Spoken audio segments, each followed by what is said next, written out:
Welcome to another episode of The Brand Called You, a podcast and podcast show that brings you leadership lessons, knowledge, experience, and wisdom from hundreds of successful individuals from around the world. I am your host, Ashutosh Garg, and today I'm delighted and privileged to welcome a very, very senior leader from Google, Mr. Christopher Patnoe from the UK. Christopher, welcome to the show. Thank you, Ashutosh. Thank you for the opportunity to talk about what we do. Thank you. Christopher is the head of accessibility and disability inclusion for Europe, Middle East, and Africa at Google. He is the chair of the Immersive Captions Community Group. He's on the board of trustees of the American Foundation for the Blind, and he has a degree in music from UC Berkeley. Wonderful. So before I get into any questions, Christopher, tell me about your journey from music to supporting the community. Well, it's easy. I wasn't very good. Okay. That made it very easy to have a career pivot.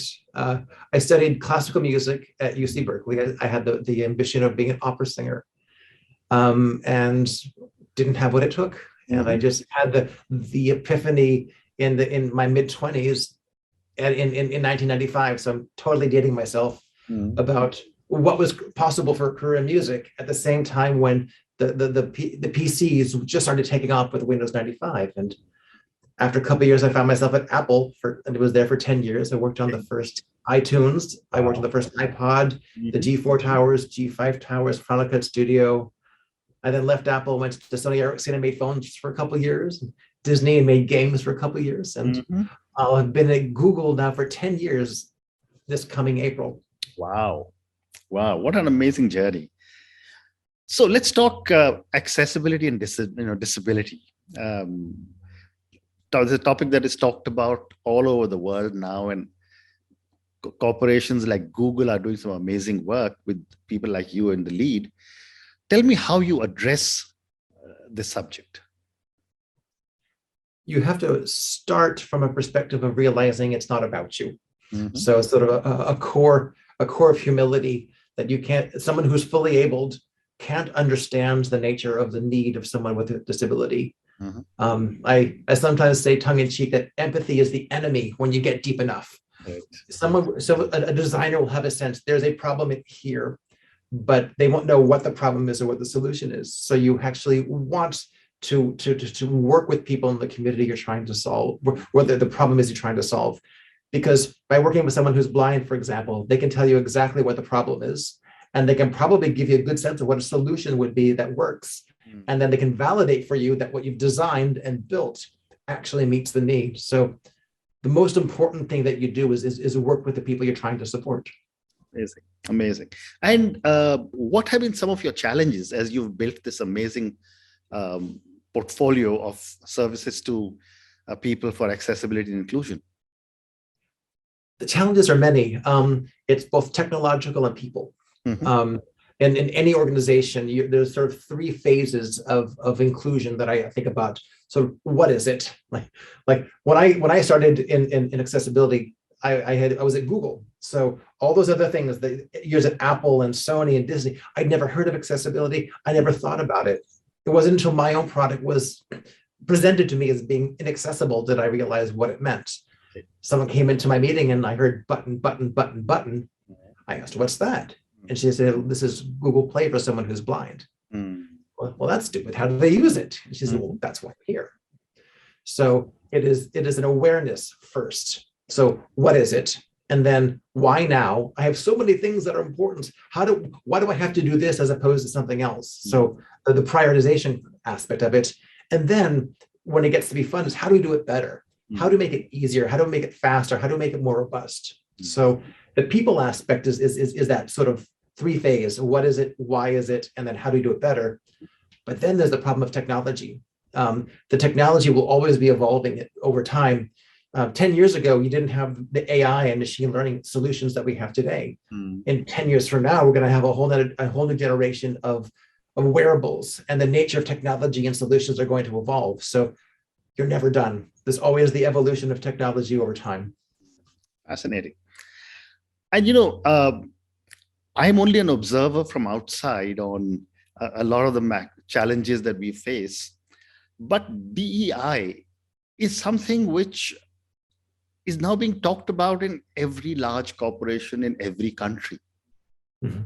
What has started to change? I mean, there are the 17 SDGs, etc. But what is it that has started to change amongst the leaders of these large companies to give so much importance to DEI? I think there's a couple of reasons. I don't think this is such a complex space. I think there's a couple of reasons. I think there's a generational shift. So the leaders may be the same leaders, but the people they're trying to support and the people they want to keep happy, their employees, are changing. Yeah. So with the younger generation coming into the workforce, you have people who are more aware of the impact of non-inclusion. The workforce itself is far more diverse. I talked about the technological shift a moment ago. This is an opportunity that people can lean into because something that is built for people with disabilities, the impact of that really leans also into mainstream society as well. An example of this is closed captions. Captions were built specifically to help people who were deaf or hard of hearing understand video content. They also happen to be good for people who are learning a second language. I know when I'm trying to learn German right now. When I watch German movies or German television shows, I have the captions so I can keep myself understanding, making sure I really get what's there.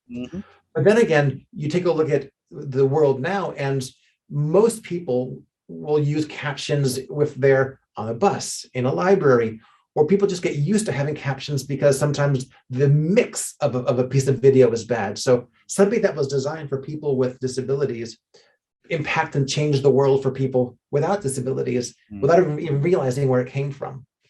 Very interesting. My next question is on technology. And I mean, you are sitting in the temple of technology, if I can use that term for Google. You just spoke of wearables. But how is technology going to change life for accessibility, disability, for DEI, and all the other challenges? Technology can change the way you interact with the digital world and the built world, and also how you want to live your life.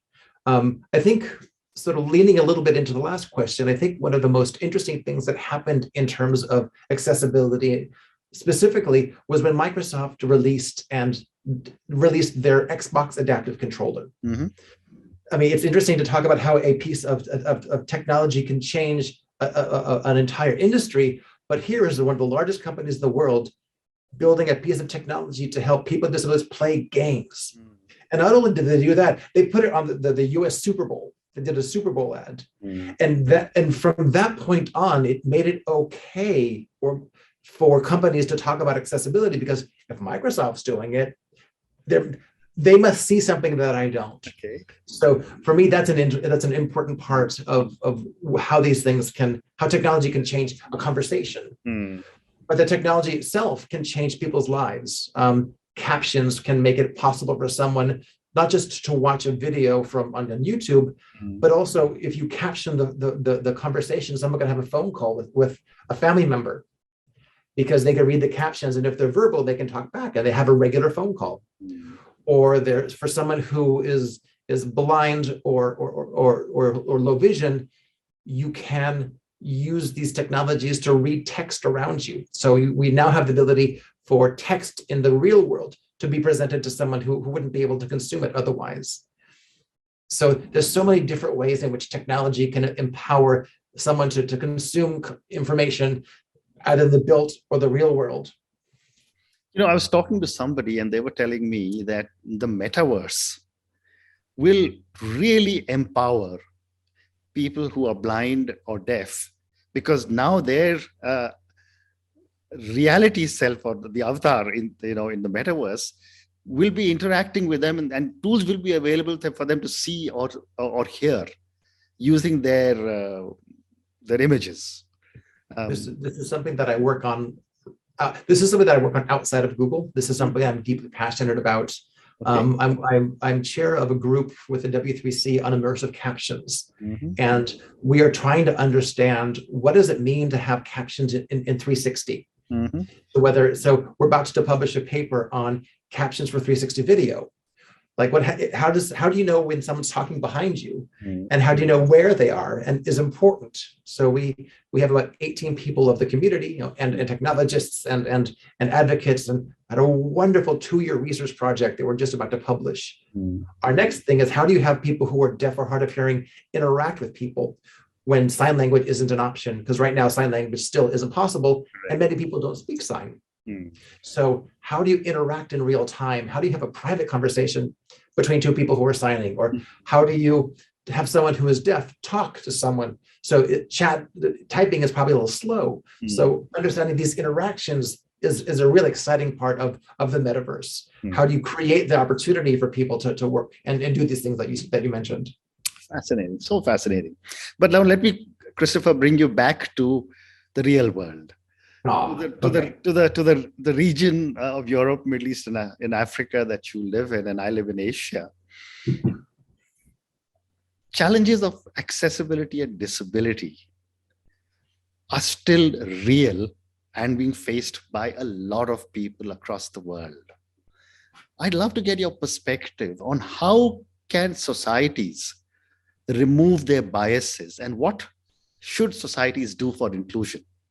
I mentioned earlier that empathy can sort of get in the way, but I think at most it is a problem of empathy and awareness.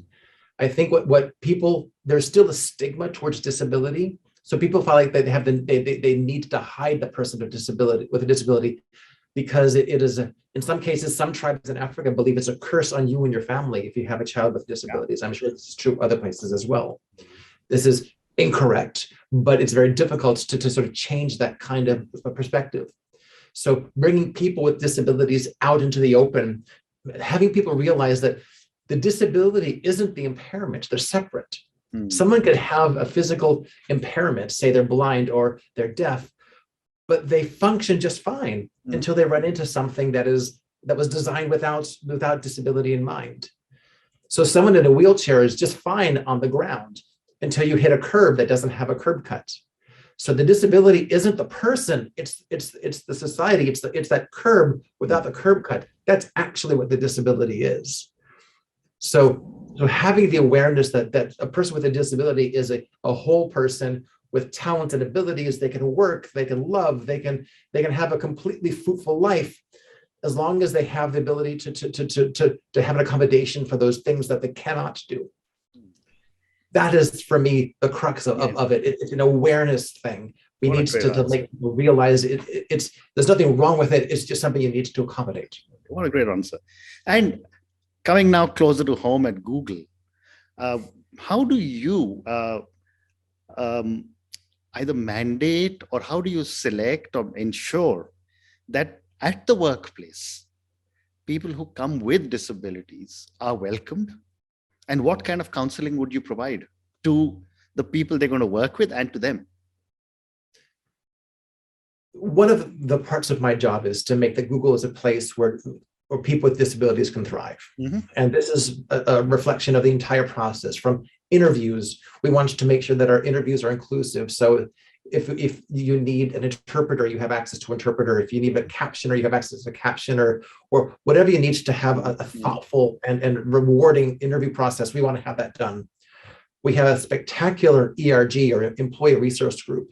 So people can help themselves, because often you want to talk to your people, your community, to try to solve problems. But it can't be just the responsibility of people to solve their own problems. We also need to have people whose job it is to make sure that people with disabilities have representation and their voices are heard.